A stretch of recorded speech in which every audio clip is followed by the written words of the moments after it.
ನಾವೆಲ್ಲರೂ ಪ್ರತಿದಿನ ಬೆಳಗ್ಗೆ ಎದ್ದು ಮುಖ ತೊಳೆದು ಕಣ್ಮುಚ್ಚಿ ಒಂದು 5 ನಿಮಿಷ ಕೂರ್ತೀವಿ ಅಥವಾ ನಮ್ಮ ಹಿರಿಯರು ಆ ರೀತಿ ಮಾಡೋದನ್ನ. ಖಂಡಿತ ನಾವೆಲ್ರೂ ನೋಡಿದ್ದಿವಿ ಅಲ್ವಾ? ಅದೊಂದು ದೈನಂದಿನ ಅಭ್ಯಾಸ ಅಂತಾನೆ ನಮ್ಮ ಮನಸ್ಸಿನಲ್ಲಿ ಅಚ್ಚೊತ್ತಿಬಿಟ್ಟಿದೆ.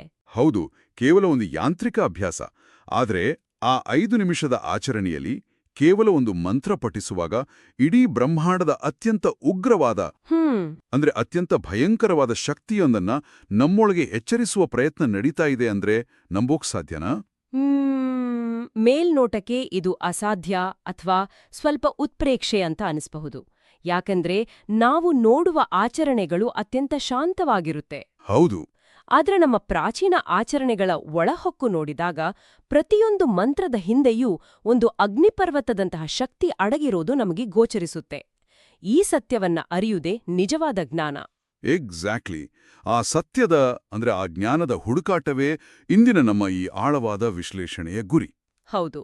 ಇಂದಿನ ನಮ್ಮ ಈ ಆಳವಾದ ವಿಶ್ಲೇಷಣೆಯ ಮೂಲ ವಸ್ತು ಏನಂದ್ರೆ ಶಿವಮೊಗ್ಗದ ವಿಜಯೇಂದ್ರ ರಾಮನಾಥ ಭಟ್ರು ಸಂಪಾದಿಸಿರುವ ಲಘ್ವಿ ಸಂಧ್ಯಾವಂದನೆ ಅಂತರಂಗ ಎಂಬ ಬೃಹತ್ ಗ್ರಂಥದ 2ನೇ ಸಂಪುಟ. ಒಂದು ಅದ್ಭುತವಾದ ಕೃತಿ ಇದು. ಕೇವಲ ಒಂದು ದೈನಂದಿನ ಆಚರಣೆಯ ಬಗ್ಗೆ ಇಷ್ಟೊಂದು ದೊಡ್ಡ ಗ್ರಂಥ ಬೇಕಾ ಅನ್ನೋದು ನಮ್ಮೆಲ್ಲರ ಸಾಮಾನ್ಯವಾದ ಪ್ರಶ್ನೆ ಆಗಿರುತ್ತೆ. ಹೌದು. ಆದ್ರೆ ಈ ಪುಸ್ತಕದ ಪುಟಗಳನ್ನ ತೆರೆದಾಗ ನಮ್ಗೆ ಎದುರಾಗೋದು ಬರೀ ನಿಯಮಗಳ ಪಟ್ಟಿಯಲ್ಲ, ಬದಲಾಗಿ ಮಾನವನ ಮನಸ್ಸನ್ನ ಬ್ರಹ್ಮಾಂಡಕ್ಕೆ ಬೆಸೆಯುವ ಒಂದು ಅದ್ಭುತ ವಿಜ್ಞಾನ. ನಿಜ. ಇಲ್ಲಿ ನಾವು ಮೊದಲು ಲೇಖಕರ ಹಿನ್ನೆಲೆಯನ್ನ ಸ್ವಲ್ಪ ಗಮನಿಸಬೇಕು ಅಲ್ವಾ? ಖಂಡಿತ. ನೋಡಿ, ಲೇಖಕರು ಕೇವಲ ತಾಳೆಗರಿಗಳನ್ನ ಓದಿ ಸೈದ್ಧಾಂತಿಕವಾಗಿ ಕುಳಿತು ಬರೆದವರಲ್ಲ. ಇವರ ತಂದೆಯವರಾದ ವೇದಮೂರ್ತಿ ರಾಮನಾಥಪ್ಪಯ್ಯ ಭಟ್ರು ಕೋಟೇಶ್ವರದ ದೇವಸ್ಥಾನದಲ್ಲಿ. ಹೌದು, ಕೋಟೇಶ್ವರದ ಶ್ರೀ ವೀರಭದ್ರಸ್ವಾಮಿ ದೇವಸ್ಥಾನದಲ್ಲಿ ಸತತ 50 ವರ್ಷಗಳ ಕಾಲ ಅರ್ಚಕರಾಗಿ ಸೇವೆ ಸಲ್ಲಿಸಿದವರು. 50 ವರ್ಷ. 50 ವರ್ಷಗಳ ಕಾಲ ಪ್ರತಿದಿನವೂ ದೇವರೊಡನೆ ಮಂತ್ರಗಳೊಡನೆ ಬದುಕಿದ ಜೀವ ಅದು. ಆ ಸುದೀರ್ಘ ಭಕ್ತಿ, ನಿಷ್ಠೆ ಮತ್ತು ಆ ಜ್ಞಾನದ ಪ್ರಾಯೋಗಿಕ ಹಿನ್ನೆಲೆ ಇದೆಯಲ್ಲ, ಖಂಡಿತ. ಆ ಅನುಭವದ ಸಾರ ಈ ಕೃತಿಯ ಪ್ರತಿಯೊಂದು ಪುಟದಲ್ಲೂ ಎದ್ದು ಕಾಡುತ್ತೆ. ಜೊತೆಗೆ ಈ ಗ್ರಂಥಕ್ಕೆ ಗೋಕರ್ಣ ಪರ್ತಗಾಳಿ ಮಠದ ಶ್ರೀ ವಿದ್ಯಾಧೀಶ ತೀರ್ಥ ಶ್ರೀಪಾದ ವಡೇರ್ ಸ್ವಾಮಿಗಳ ಆಶೀರ್ವಚನವೂ ಇದೆ. ಅಂದ್ರೆ ಆ ಗ್ರಂಥದ ಮೌಲ್ಯ ಮತ್ತು ಅಧಿಕೃತತೆ ಮತ್ತಷ್ಟು ಹೆಚ್ಚಾಗತ್ತೆ. ಹೌದು, 100ಕ್ಕೆ 100. ಹಾಗಾದ್ರೆ ಸಂಧ್ಯಾ ವಂದನೆ ಅಂದ್ರೆ ಕೇವಲ ಮುಂಜಾನೆ ಮತ್ತು ಮುಸ್ಸಂಜೆಯಲ್ಲಿ ಮಾಡುವ ಒಂದು ಯಾಂತ್ರಿಕ ಕರ್ಮ. ಆ ತಪ್ಪು ಕಲ್ಪನೆಯನ್ನ ಬೇರು ಸಹಿತ ಕಿತ್ತು ಹಾಕೋದು ಈ ಕೃತಿಯ ಮುಖ್ಯ ಆಶಯ. ಈ ಆಚರಣೆಯ ಹಿಂದಿರುವ ಆ ಭಕ್ತಿಯುಕ್ತ ಜ್ಞಾನಯೋಗವನ್ನ ಅರಿಯೋದೆ ನಮ್ಮ ಇಂದಿನ ಉದ್ದೇಶ. ಹೌದು. ಇದರಲ್ಲಿ ಅತ್ಯಂತ ಪ್ರಮುಖವಾಗಿ ಚರ್ಚೆಯಾಗುವ ವಿಷಯ ಅಂದ್ರೆ ಎಲ್ಲರಿಗೂ ಚಿರಪರಿಚಿತವಾದ ಗಾಯತ್ರಿ ಮಂತ್ರ. ಆ ಮಂತ್ರದಲ್ಲಿ ಅಡಗಿರುವ ನರಸಿಂಹಾವತಾರದ ಅದ್ಭುತ ಪರಿಕಲ್ಪನೆ, ಇದರ ಒಳಹೊಕ್ಕು ನೋಡೋಣ. ಸರಿ. ಆದ್ರೆ ಅದಕ್ಕೂ ಮುಂಚೆ ಇಷ್ಟೊಂದು ಮಹತ್ವದ ಗ್ರಂಥದ ರಚನೆಗೆ ಅಸಲಿ ಕಾರಣ ಏನು? ಇಂದಿನ ಸಮಾಜದಲ್ಲಿ ಸಂಧ್ಯಾವಂದನೆ ಎಂಬ ಆಚರಣೆ ಕಳೆದು ಹೋಗ್ತಾ ಇದೆಯಾ? ಲೇಖಕರು ಇದೇ ಕಳಕಳೆಯಿಂದ ತಮ್ಮ ವಿಚಾರಗಳನ್ನ ಮಂಡಿಸ್ತಾರೆ. ಮೂಲ ಗ್ರಂಥದ ಪ್ರಕಾರ ಸಂಧ್ಯಾವಂದನೆಯು ಉಪನಯನವಾದ ದಿನದಿಂದ ಆಜೀವ ಪರ್ಯಂತ ಪ್ರತಿದಿನವೂ ಆಚರಿಸಬೇಕಾದ ಒಂದು ನಿತ್ಯ ಕರ್ಮ. ಅದೇ ಇಂದು ಆ ಆಚರಣೆ ಬಹಳ ವೇಗವಾಗಿ ಮರೆಯಾಗ್ತಾ ಇದೆ ಅಥವಾ ಕೇವಲ ಒಂದು ಪ್ರದರ್ಶನದ ವಸ್ತುವಾಗ್ತಾ ಇದೆ. ಇದಕ್ಕೆ ಲೇಖಕರು ಕೆಲವು ನಿರ್ದಿಷ್ಟ ಕಾರಣಗಳನ್ನ ಕೊಡ್ತಾರೆ. ಮೊದಲನೆಯದಾಗಿ ಉಪನಯನದ ಪ್ರಕ್ರಿಯೆ. ಅಂದ್ರೆ ಇಂದಿನ ದಿನಗಳಲ್ಲಿ ಉಪನಯನ ಅಂದ್ರೆ ಅದೊಂದು ದೊಡ್ಡ ಸಮಾರಂಭ ಅಲ್ವಾ? ಹೌದು. ಅಲ್ಲಿ ಊಟ, ಉಡುಗೆ, ಫೋಟೋಗ್ರಫಿಗೆ ಇರೋ ಆದ್ಯತೆ ಮಂತ್ರೋಪದೇಶಕ್ಕೆ ಇರೋದಿಲ್ಲ. ಪುರೋಹಿತರು ಆ ಗಡಿಬಿಡಿಯಲ್ಲಿ ಕೇವಲ ಗಾಯತ್ರಿ ಮಂತ್ರವನ್ನ ಕಿವಿಯಲ್ಲಿ ಹೇಳಿ ಬೇಗ ಮುಗಿಸ್ಬಿಡ್ತಾರೆ. ಖಂಡಿತ. ಆ ಮಂತ್ರದ ಅರ್ಥ ಏನು, ಅದನ್ನ ಯಾಕೆ ಜಪಿಸ್ಬೇಕು, ಅದರ ಹಿಂದಿರುವ ಆಳವಾದ ವಿಜ್ಞಾನ ಏನು ಅಂತ ವಿವರಿಸುವ ವ್ಯವಧಾನ ಅಲ್ಲಿ ಯಾರಿಗೂ ಇರೋದಿಲ್ಲ. ಸರಿ, ಇದನ್ನ ಸ್ವಲ್ಪ ಬಿಡಿಸಿ ನೋಡೋಣ. ಇದು ಹೇಗಿದೆ ಅಂದ್ರೆ, ನಮ್ಮತ್ರ ಒಂದು ಅತ್ಯಾಧುನಿಕ ಸ್ಮಾರ್ಟ್ಫೋನ್ ಇದೆ, ಆದ್ರೆ ನಾವದನ್ನ ಕೇವಲ ಸಮಯ ನೋಡಕ್ ಮಾತ್ರ ಬಳಸ್ತಿದೀವಿ. ಎಕ್ಸಾಕ್ಟ್ಲಿ.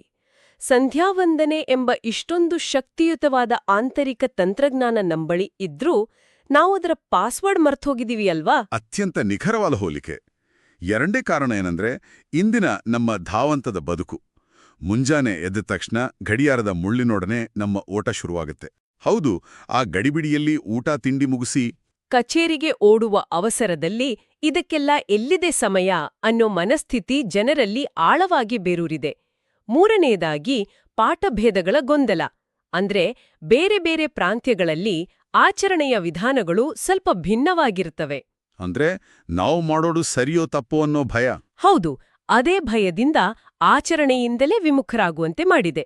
ಇಲ್ಲಿ ರೋಚಕ ಸಂಗತಿ ಏನಂದ್ರೆ, ಈ ಕೃತಿಯ ಮೊದಲ ಸಂಪುಟ ಕರ್ಮಯೋಗಕ್ಕೆ ಒತ್ತು ನೀಡಿದ್ರೆ, ಈ ಎರಡನೇ ಸಂಪುಟ ಸಂಪೂರ್ಣವಾಗಿ ಜ್ಞಾನಯೋಗಕ್ಕೆ ಒತ್ತು ನೀಡುತ್ತೆ. ಹೌದು, ಇಲ್ಲಿ ಕರ್ಮಯೋಗ ಮತ್ತು ಜ್ಞಾನಯೋಗದ ನಡುವಿನ ವ್ಯತ್ಯಾಸವನ್ನ ನಾವು ಭಗವದ್ಗೀತೆಯ ಹಿನ್ನೆಲೆಯಲ್ಲಿ ಅರ್ಥ ಮಾಡ್ಕೋಬೇಕು. ಕೇವಲ ಯಾಂತ್ರಿಕ ಕರ್ಮದಿಂದ ಅಥವಾ ಕೇವಲ ಶುಷ್ಕ ಜ್ಞಾನದಿಂದ ಯಾರಿಗೂ ಅಂತಿಮ ಗುರಿ ಮುಟ್ಟೋಕೆ ಸಾಧ್ಯವಿಲ್ಲ. ಇವೆರಡರ ಸಮನ್ವಯ, ಅಂದ್ರೆ ತಾನು ಏನು ಮಾಡ್ತಿದ್ದೀನಿ ಅನ್ನೋ ಸಂಪೂರ್ಣ ಅರಿವಿನೊಂದಿಗೆ ಆ ಕರ್ಮವನ್ನ ಮಾಡೋದೇ ನಿಜವಾದ ಯೋಗ. ಹಾಗಾದ್ರೆ ಸಂಧ್ಯಾವಂದನೆಯು ಕೇವಲ ಭೌತಿಕವಾಗಿ ಕೈಕಾಲು ತೊಳೆದು ಕಣ್ಮುಚ್ಚಿ ಕೂರೋದರ ಆಚೆಗೆ ಅಲ್ಲಿ ನಡೆಯೋ ಪ್ರಕ್ರಿಯೆ ಆದ್ರೂ ಏನೋ, ಇದು ಸಾಮಾನ್ಯ ದೇವರ ಪೂಜೆಗಿಂತ ಹೇಗೆ ಭಿನ್ನ? ನೋಡಿ, ಸಂಧ್ಯಾವಂದನೆ ಅನ್ನೋದು ಒಂದು ಅತ್ಯುನ್ನತ ಆಧ್ಯಾತ್ಮಿಕ ತಪಸ್ಸು. ಲೇಖಕರು ಬಹಳ ಸ್ಪಷ್ಟವಾಗಿ ಹೇಳ್ತಾರೆ, ಇದು ನಾವು ಮನೆಯಲ್ಲಿ ಅಥವಾ ದೇವಸ್ಥಾನಗಳಲ್ಲಿ ಮಾಡುವ ಬಾಹ್ಯ ಪೂಜೆಗಿಂತಲೂ ಮಿಗಿಲಾದುದು. ಹೌದಾ? ಹೇಗೆ? ಬಾಹ್ಯ ಪೂಜೆಯನ್ನ ಒಮ್ಮೆ ಗಮನಿಸಿ. ಅದಕ್ಕೆ ಹೂವು, ನೀರು, ನೈವೇದ್ಯ, ದೀಪ ಮುಂತಾದ ಅನೇಕ ವಸ್ತುಗಳು ಬೇಕು. ಅದಕ್ಕಿಂತ ಮುಖ್ಯವಾಗಿ ಅಲ್ಲಿ ಆವಾಹನೆ ಮತ್ತು ವಿಸರ್ಜನೆಗಳು ಇರ್ತವೆ. ಅಂದ್ರೆ ಭಗವಂತ ಎಲ್ಲೋ ಹೊರಗಿದ್ದಾನೆ ಅಂತ ಆಮಂತ್ರಿಸಿ. ಹೌದು, ಪೂಜೆ ಮುಗಿದ ಮೇಲೆ ಬೀಳ್ಕೊಡುವ ಪ್ರಕ್ರಿಯೆ ಅದು. ಆದರೆ ಸಂಧ್ಯಾವಂದನೆಯಲ್ಲಿ ಈ ಯಾವ ಆಡಂಬರಗಳೂ ಇಲ್ಲ. ಆಗಲೇ ನಮ್ಮ ಹೃತ್ಕಮಲದಲ್ಲಿ ಕುಳಿತಿರುವ ಆ ಚೈತನ್ಯವನ್ನ ಧ್ಯಾನಿಸುವುದಷ್ಟೇ ನಮ್ಮ ಕೆಲ್ಸ. ಹಾಗಾದ್ರೆ ಇದರ ಒಟ್ಟು ಅರ್ಥ ಏನು ಅಂತ ನೋಡೋದಾದ್ರೆ, ಬಾಹ್ಯ ಪೂಜೆ ಅನ್ನೋದು ಒಂದು ಡೆಸ್ಕ್ಟಾಪ್ ಕಂಪ್ಯೂಟರ್ ಇದ್ದ ಹಾಗೆ. ಅದಕ್ಕೆ ಪ್ಲಗ್, ವೈರ್ ಎಲ್ಲವೂ ಬೇಕು. ಆದ್ರೆ ಸಂಧ್ಯಾವಂದನೆ ಅನ್ನೋದು ಒಂದು ಕ್ಲೌಡ್ ಕಂಪ್ಯೂಟಿಂಗ್ ಇದ್ದ ಹಾಗೆ. ಅರೆ ಹೌದು, ನಮ್ಮ ಅಂತರಂಗದ ವೈಫೈ ಆನ್ ಮಾಡಿದ್ರೆ ಸಾಕು, ನೇರ ಸಂಪರ್ಕ ಸಿಗುತ್ತೆ. ಹೊರಗಿನ ಯಾವ ವಸ್ತುಗಳ ಹಂಗಿಲ್ಲ. ಖಂಡಿತ. ಭಗವದ್ಗೀತೆಯಲ್ಲಿ ಶ್ರೀಕೃಷ್ಣ ಯಜ್ಞಾನಾಂ ಜಪಯಜ್ಞೋಸ್ಮಿ ಅಂತ ಹೇಳ್ತಾನೆ. ಅಂದ್ರೆ ಯಜ್ಞಗಳಲ್ಲಿ ನಾನು ಜಪಯಜ್ಞವಾಗಿದ್ದೇನೆ ಅಂತ. ಓ. ಸಂಧ್ಯಾವಂದನೆ ಅಂದ್ರೆ ನಮ್ಮ ಈ ಪಿಂಡಾಂಡ, ಅಂದ್ರೆ ಮಾನವ ದೇಹ ಮತ್ತು ಹೊರಗಿರುವ ಬ್ರಹ್ಮಾಂಡದ ನಡುವಿನ ಜ್ಞಾನವನ್ನ ಪಡೆಯೋದು. ಇದರ ಗುರಿ ಕೇವಲ ಪುಣ್ಯ ಸಂಪಾದನೆ ಅಲ್ಲ. ಮತ್ತೇನು? ಬ್ರಹ್ಮಚರ್ಯದಿಂದ ಹಿಡಿದು ಸನ್ಯಾಸದವರೆಗಿನ ಜೀವನ ಕ್ರಮದಲ್ಲಿ ಅಂತಿಮವಾಗಿ ಮೋಕ್ಷವನ್ನ ಸಾಧಿಸುವ ಪ್ರಕ್ರಿಯೆಯಾಗಿ ಇದು ಕೆಲಸ ಮಾಡುತ್ತೆ. ಈಗ ಈ ಅಂತರಂಗದ ಸಂಪರ್ಕದ ಬಗ್ಗೆ ಮಾತನಾಡುವಾಗ, ಆ ಸಂಪರ್ಕ ಸಾಧಿಸಲು ಬಳಸುವ ಪ್ರಮುಖ ಸಾಧನ ಅಂದ್ರೆ ಗಾಯತ್ರಿ ಮಂತ್ರ. ಹೌದು. ಆದ್ರೆ ಇಲ್ಲಿ ನನಗೊಂದು ದೊಡ್ಡ ಗೊಂದಲ ಇದೆ. ಈ ಮಂತ್ರಕ್ಕೂ ಆ ಉಗ್ರರೂಪಿಯಾದ ನರಸಿಂಹನಿಗೂ ಏನ್ ಸಂಬಂಧ? ನಾವೆಲ್ಲರೂ ಅರಿತಿರುವಂತೆ ಗಾಯತ್ರಿ ಅಂದ್ರೆ ತಾಯಿಯ ಸ್ವರೂಪ, ಅತ್ಯಂತ ಶಾಂತಮಯಿ. ಆದ್ರೆ ನರಸಿಂಹ ರಕ್ತಸಿಕ್ತವಾಗಿ ರಾಕ್ಷಸನನ್ನ ಸೀಳಿದ ಅತ್ಯಂತ ಭಯಂಕರವಾದ ಅವತಾರ. ಇವರಿಬ್ರಿಗೂ ಎಲ್ಲಿಯ ಸಂಬಂಧ? ಈ ಗ್ರಂಥದ ಅತ್ಯಂತ ಕುತೂಹಲಕಾರಿ ಅಂಶನೇ ಇದು. ಮೇಲ್ನೋಟಕ್ಕೆ ಇವೇಳು ಪರಸ್ಪರ ವಿರುದ್ಧ ಅಂತ ಕಾಣಿಸುತ್ತೆ. ಆದ್ರೆ ಗಾಯತ್ರಿ ಮಂತ್ರದ ಜಪದಿಂದ ಸರ್ವ ಪಾಪಗಳು ಪರಿಹಾರವಾಗ್ತವೆ ಅನ್ನೋದು ನಂಬಿಕೆ. ಬ್ರಹ್ಮಹತ್ಯೆ, ಸುರಾಪಾನದಂತಹ ಮಹಾಪಾತಕಗಳಿಗೂ ಇದು ಪರಿಹಾರ ನೀಡುವಲ್ಲಲ್ವಾ? ಹೌದು. ಆದರೆ ಕೇವಲ ಯಾಂತ್ರಿಕವಾಗಿ ಕೇವಲ ಶಬ್ದಗಳನ್ನ ಉಚ್ಚರಿಸಿದ್ರೆ ಪಾಪಗಳು ಹೋಗ್ತಾ? ಖಂಡಿತ ಇಲ್ಲ. ಮಂತ್ರದಿಂದ ಒಲಿಯುವ ಭಗವಂತನು ಆ ಪಾಪಗಳನ್ನ ನಾಶ ಮಾಡ್ತಾನೆ. ಇಲ್ಲಿ ನರಸಿಂಹನ ಪ್ರಸ್ತಾಪ ಬರುತ್ತೆ. ಓ, ಅಂದ್ರೆ ಗಾಯತ್ರಿ ಮಂತ್ರದಲ್ಲಿ ನರಸಿಂಹನ ಪ್ರಸ್ತಾಪ ಇದೆಯಾ? ಖಂಡಿತ ಇದೆ. ನರಸಿಂಹದೇವನು ಸರ್ವಭಯಾಂತಕ. ಗಾಯತ್ರಿಯ 4ನೇ ಪದವಾದ ಭರ್ಗೋ ಎಂಬುದನ್ನ ಗಮನಿಸಿ. ಭರ್ಗೋ? ಭರ್ಗೋ ಅಂದ್ರೆ ನರಸಿಂಹನ ಉಗ್ರವಾದ ಪಾಪಗಳನ್ನ ಸುಟ್ಟುಹಾಕುವ ತೇಜಸ್ಸನ್ನ, ಅಂದ್ರೆ ಬೆಳಕನ್ನ ಪ್ರತಿನಿಧಿಸುತ್ತೆ. ನರಸಿಂಹನ ಆ ಗುಣಗಳನ್ನ ಮನಸ್ಸಿನಲ್ಲಿ ತಂದುಕೊಂಡು, ಅಂದ್ರೆ ಅನುಸಂಧಾನ ಮಾಡಿ ಗಾಯತ್ರಿ ಜಪಿಸಿದಾಗ ಮಾತ್ರ ಪಾಪಗಳು ಪರಿಹಾರವಾಗುತ್ತವೆ. ಓ, ಇಲ್ಲಿಯೇ ಇದು ಅತ್ಯಂತ ಕುತೂಹಲಕಾರಿಯಾಗೋದು. ನಾನಿದನ್ನು ಒಂದು IT ಭಾಷೆಯಲ್ಲಿ ಹೇಳ್ತೀನಿ ಕೇಳಿ. ಹೇಳಿ. ನಾವೊಂದು ಸಾಫ್ಟ್ವೇರ್ ರನ್ ಮಾಡಿದ ತಕ್ಷಣ ಕೆಲಸ ಆಗೋದಿಲ್ಲ. ಆ ಸಾಫ್ಟ್ವೇರ್ ಹಿಂದಿರುವ ಪ್ರಾಸೆಸರ್ ಕೆಲಸ ಮಾಡಬೇಕು. ಎಕ್ಸಾಕ್ಟ್ಲಿ. ಗಾಯತ್ರಿ ಅನ್ನೋದು ಕೇವಲ ಒಂದು ಕೋಡ್ ಇದ್ದ ಹಾಗೆ. ಆದರೆ ಅದರ ಹಿಂದಿರುವ ಅಸಲಿ ಪ್ರೊಸೆಸರ್ ನರಸಿಂಹ. ಕೇವಲ ಮಂತ್ರವನ್ನ ಯಾಂತ್ರಿಕವಾಗಿ ಓದೋದಕ್ಕೂ ಅದರ ಹಿಂದಿನ ಶಕ್ತಿಯನ್ನ ಅರಿತು ಓದೋದಕ್ಕೂ ಇರೋ ವ್ಯತ್ಯಾಸನ ಲೇಖಕರು ಅದ್ಭುತವಾಗಿ ಕಟ್ಟಿಕೊಟ್ಟಿದ್ದಾರೆ. ಹೌದು. ಇದೊಂದು ಪ್ರಮುಖ ಪ್ರಶ್ನೆಯನ್ನ ಹುಟ್ಟುಹಾಕುತ್ತೆ. ಜಡವಾದ ಮಂತ್ರ ಅಥವಾ ಅಕ್ಷರಗಳು ಪಾಪವನ್ನ ಹೇಗೆ ಕಳೆಯಬಲ್ಲವು? ಜಡವಾದ ಶಬ್ದಗಳಿಗೆ ಆ ಶಕ್ತಿ ಇರೋದಿಲ್ಲ. ವೇದಾಂತದಲ್ಲಿ ಫಲಂ ಅತ ಉಪಪತ್ತೇ ಅಂತ ಒಂದು ವಾಕ್ಯ ಬರುತ್ತೆ. ಅಂದ್ರೆ ಫಲವನ್ನ ನೀಡುವುದು ಜಡವಾದ ಕರ್ಮವಲ್ಲ, ಬದಲಾಗಿ ಆ ಕರ್ಮದಿಂದ ಪ್ರಸನ್ನನಾಗುವ ಭಗವಂತ. ಅರೆ ವಾವ್! ನಮ್ಮ ಒಳಗಿನ ದುಷ್ಟವೃತ್ತಿಗಳನ್ನ ಉಪಮರ್ಧನ ಮಾಡಲು ಅಂದ್ರೆ ನಾಶ ಮಾಡಲು ಆ ಉಗ್ರ ನರಸಿಂಹನ ಅನುಸಂಧಾನ ಅತ್ಯಗತ್ಯ ಅಂತ ಲೇಖಕರು ವಿವರಿಸ್ತಾರೆ. ಹಾಗಾದ್ರೆ ಆ ನರಸಿಂಹನ ಅನುಸಂಧಾನವನ್ನ ನಾವು ಹೇಗ್ ಮಾಡಬೇಕು? ಆತನ ವಿಶ್ವರೂಪದ ಕಲ್ಪನೆ ಹೇಗಿರ್ಬೇಕು?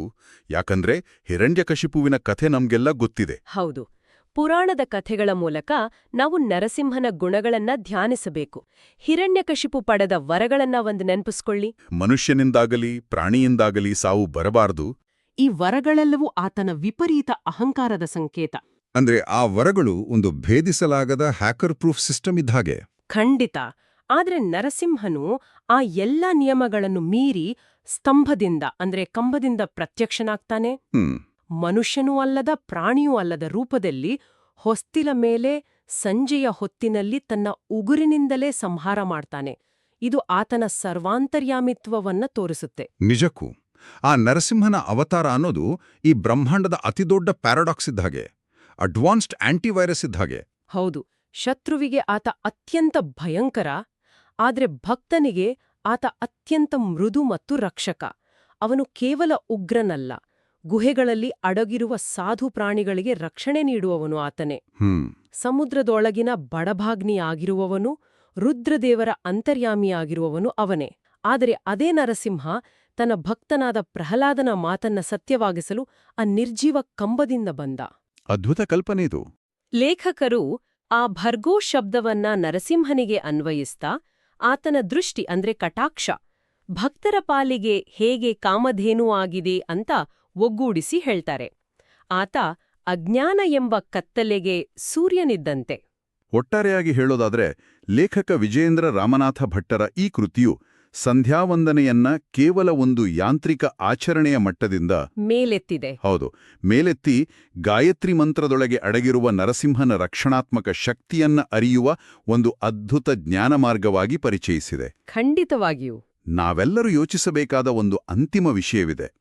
ನಾವು ಈ ಚರ್ಚೆಯಲ್ಲಿ ನರಸಿಂಹ ಸಮುದ್ರದ ಆಳದಲ್ಲಿ ಬಡಬಾಗ್ನಿಯಾಗಿದ್ದಾನೆ, ಕಾಡಿನ ಗುಹೆಗಳಲ್ಲಿ ರಕ್ಷಕನಾಗಿದ್ದಾನೆ ಅಂತ ಕೇಳಿದ್ವಿ. ಆದ್ರೆ ಸಂಧ್ಯಾವಂದನೆಯ ಈ ಜ್ಞಾನಯೋಗ ಹೇಳುವಂತೆ ಆ ನರಸಿಂಹ ನಮ್ಮೊಳಗಿನ ಹೃತ್ಕಮಲದಲ್ಲೇ ಇದ್ದಾನೆ. ಹೌದು. ನಾವು ನಮ್ಮ ಅಹಂಕಾರದಿಂದ ಪ್ರತಿಷ್ಠೆಯಿಂದ ಸೃಷ್ಟಿಸಿಕೊಂಡಿರುವ ನಮ್ಮದೇ ಆದ ಆಂತರಿಕ ಹಿರಣ್ಯಕಶಿಪುವಿನ ವರಗಳನ್ನ ಒಡೆದು ಹಾಕಲು ಅಂದ್ರೆ ಆ ಅಜ್ಞಾನದ ಕಂಬವನ್ನ ಸೀಳ್ಕೊಂಡು ಖಂಡಿತ ಆ ನರಸಿಂಹ ಯಾವಾಗ ಹೊರಬರ್ತಾನೆ? ನಮ್ಮೊಳಗಿನ ಕತ್ತಲೆಯ ಕಂಬ ಸೀಳಲು ನಾವು ನಿಜಕ್ಕೂ ಸಿದ್ಧರಿದ್ದೀವಾ? ಇದನ್ನೊಮ್ಮೆ ಯೋಚಿಸಿ ಮುಂದಿನ ಆಳವಾದ ವಿಶ್ಲೇಷಣೆಯಲ್ಲಿ ಮತ್ತೆ ಭೇಟಿಯಾಗೋಣ.